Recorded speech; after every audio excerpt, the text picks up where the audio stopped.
Hello everyone, and a very warm welcome back to the channel, and a big hello to those of you who might be joining me for the first time. Before I launch into today's game, I'm very conscious that in between making my previous video and making this one, I've somehow crept over 100 subscribers. So before I launch in, I just wanted to say a huge thank you to every one of you. It means a huge amount. Now, when I started this channel about 10 months ago, it really was just to indulge a bit of a whim, share some thoughts about our gaming hobby, and just generally produce something that might be of use. And I never imagined that A, I would reach so many of you, and that B, so many of you would actually stick around. So thank you so much, each and every one of you, for your company and for following the channel. I'm really grateful, and it's great to have you along. Of course, I'm enjoying myself tremendously, and I will continue to post about games as and when I get the chance. And I really do hope that this will continue to be an interactive thing. I really welcome comments,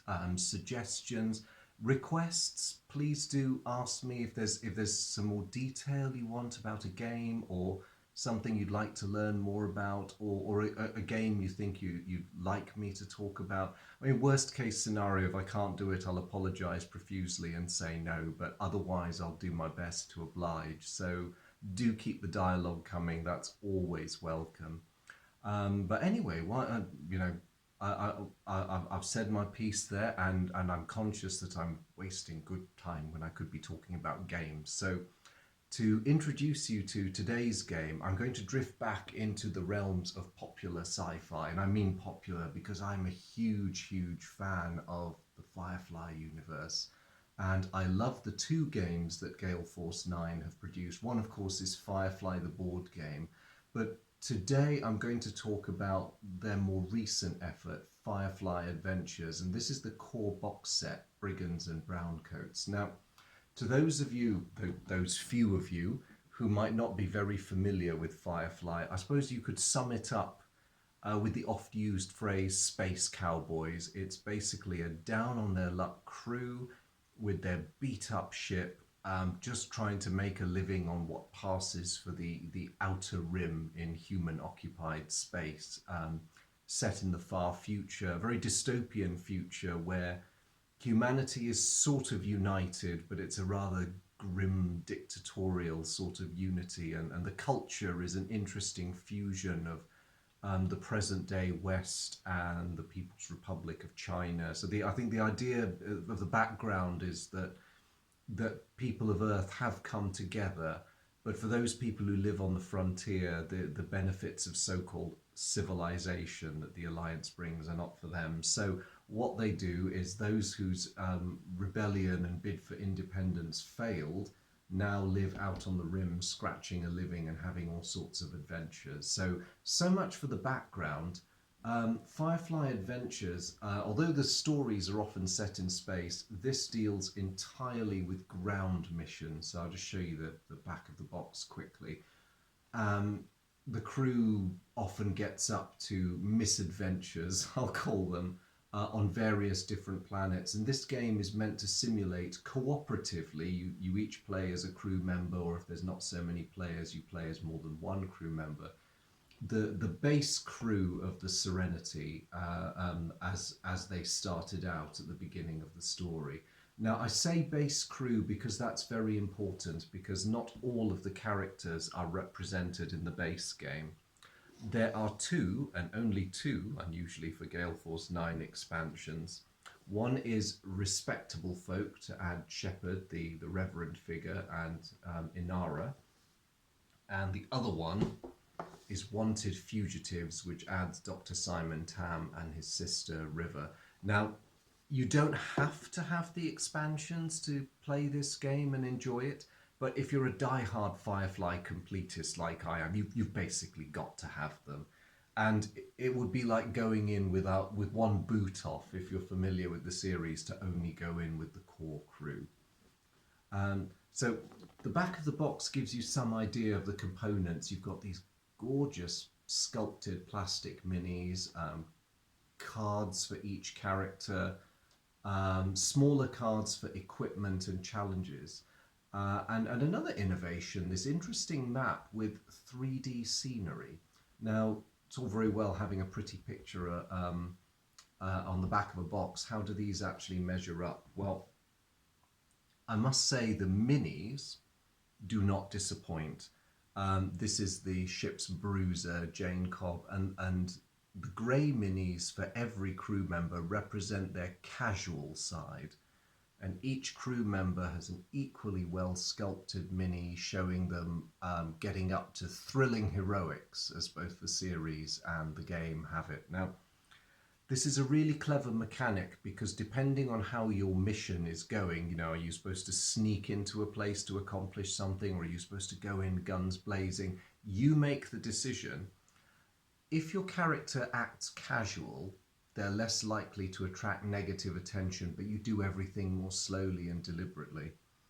If you swap your mini out for the thrilling heroic side, then you can do everything a lot faster, you unlock some of your special abilities.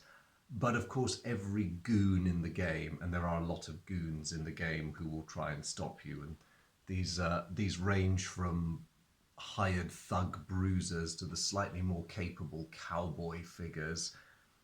They will do their best to stop you, and if you go in your heroic side, they will know that you are an enemy and they will react accordingly. Of course, when you're in casual mode, you can sort of walk past them without arousing any suspicions.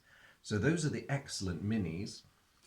Each player has a character card which neatly summarizes their abilities in terms of how many actions it costs to do them, what they can do, their inherent abilities in terms of brawling, negotiation, and technical tests. And of course, it's all neatly laid out on either their casual side or their heroic side. So you see you've got the slight difference in stats and capabilities depending on whether they're being brave and bold or, you know, creeping around like itty bitty bugs. So those are the character cards. The scenery, you get a number of really nice hard-mounted boards, and these are quite generic. It's mostly desert with a few bits of concrete structure, landing pads, that kind of thing. There's not actually that much variety, so you wouldn't really be able to represent a nice green fertile planet. You only get a small amount of grubby bits. You do get these beautifully illustrated cargo crates which are placed around the board during setup. So you'll get a mission card which you can choose, which tells you how to set up the game, what your mission objectives are, and so forth. And then it's just a matter of laying these on the table and placing your buildings where you want them. I quite like these. They're very beautiful. The artwork is absolutely flawless. I'll give you a peek inside some of them. It really gives you that frontier feel of cargo crates that have been turned into a dwelling or a place where you can do dodgy deals. It's marvelous. And they come in various shapes and sizes. So you see that's a slightly smaller bit. Again, the artwork is amazing. Typical Gale Force 9, they really invest in this sort of thing and it shows. Now, the most spectacular piece of scenery is, of course, the back of the box itself. And if I can just get this thing's lid off. Sorry, talk among yourselves while I fight with this. Here we go. The base of the box is itself a massive building which could occupy up to a quarter or so of a game board depending on the scenario you set up. So that's really brilliant. And you can even have it as something like a subdivided building or a marketplace by placing these inside. So there's quite a lot of adaptability in this game. It doesn't come with all that many scenarios, but you can very easily generate your own. There's the dice. These are gorgeous, and you've got the Firefly iconography, the emblem of the ship on a 6, and the disgruntled face on a 1. There's the equipment cards. You can give your crew equipment, and I do love how iconic some of this stuff is. So you can equip someone with Inara's companion dagger. there's a bit of tongue-in-cheek humour in that you can give Captain Reynolds, or indeed any other member of the crew, his tight pants to assist in negotiation roles. I like that. I really, really like that. What else have we got? Challenge cards. Whenever you attempt a negotiation challenge, you'll draw one of these. And again, the artwork, the aesthetic, it's wonderful. And then you get these themed challenges that you can either attempt in casual or heroic mode, depending on what you wish to do. There's penalties for failure and there's rewards for success. Sometimes it's only what's specified on the card. Sometimes a slightly different effect will be specified in the mission briefing. It all depends on what you're playing and what you're doing. And the final component I want to show you, there's a myriad of counters and other markers that come with this game, again with splendid artwork, but I don't want to linger too long on these because I'll be explaining quite a few of them in the playthrough video I'm going to make subsequently. But the other innovation that I like in this game is there aren't really turns in the conventional sense. These are timeline strips and they fit around the edge of the board, and the mission will tell you how many impulses or moments, as they call them, you play. Now each character and each character's action specifies a number, and that is the number of moments or impulses they take to carry out that action. So all your characters will start at the beginning and their counters will be stacked in a manner that allows you to track how many moments they've spent. So let me borrow one of the counters. Let's say Inara starts there and she performs an action which takes 2 moments. She'll move along the board. She then follows it with another action that takes 3 moments, and so on and so forth. Now, stacking is important. When you're beginning a mission, it's important to stack your characters in the order in which you want them to move, because it's the top counter in the pile that always goes first. So there's a little bit of tactical thinking you have to do there. And as goons become alerted, they have their own individual markers too. So you have to keep an eye on where they are on the moments track as well, because you can hinder them, but they can also hinder you. And when goons first become alerted, they take the very next turn. So something to bear in mind if you're thinking of pulling your guns out and indulging in some thrilling heroics. Anything else? Yeah, the rule book. The rule book is a lovely piece of work, typical Gale Force 9, beautiful production quality. It seems pretty clear. Everything is well explained, the illustrations are good. I'm going to reread it through properly before I set up for the demo video, which is going to be coming next. But I think that's pretty much it. They really have just created a beautiful skirmish game.